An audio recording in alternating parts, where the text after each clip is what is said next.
So hypnosis as we know it is still considered a New Age therapy.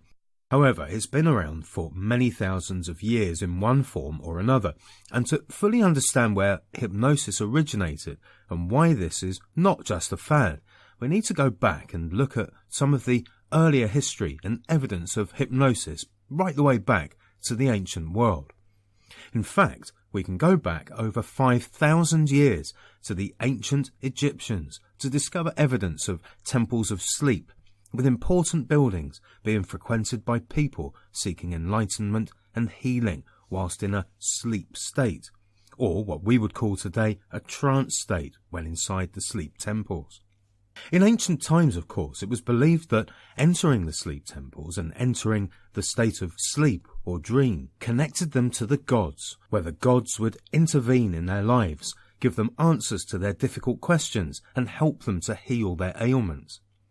Once inside the temple, surrounded by all manner of paraphernalia, aromatic spices, oils, etc., they would be given a vision of how to solve their problems from the gods themselves. Today we would look at the sleep temple as something that's a little abnormal, perhaps even a bit confusing. We might even think that it's perhaps a little out there.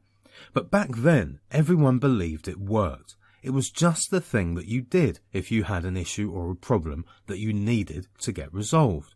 So of course it worked. The people inside the sleep temples may or may not have had a direct connection to the gods. It's not really for me to say one way or the other. Although what we can be pretty sure of is that they established rapport with their unconscious mind, and that offered up potential solutions to their problems as visions or dreams. Similar sleep temples have been found in ancient Greece, and it's believed that the oracles of Greece were essentially engaged in trance when they gave their visions.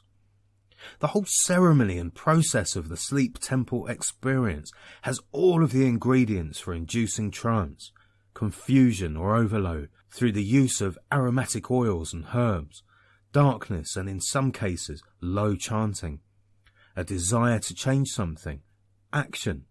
Those who wanted change had to travel to the sleep temple and make a point of going inside. In short, they were serious about making changes in their life, and of course, expectation. They absolutely knew it worked. They believed they would be healed. They believed in the gods and their ability to heal them. And as such, when they entered the temple and a trance state, the change was inevitable.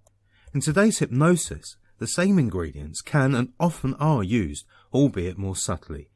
We do use confusion with our language and deliberately ambiguous statements.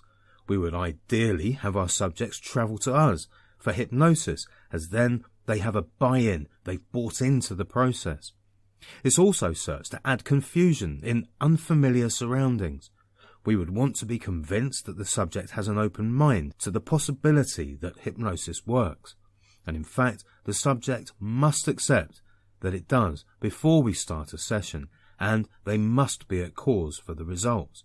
They must understand that the hypnotherapist is merely a guide, and that the real work is done by them from within and within their unconscious mind.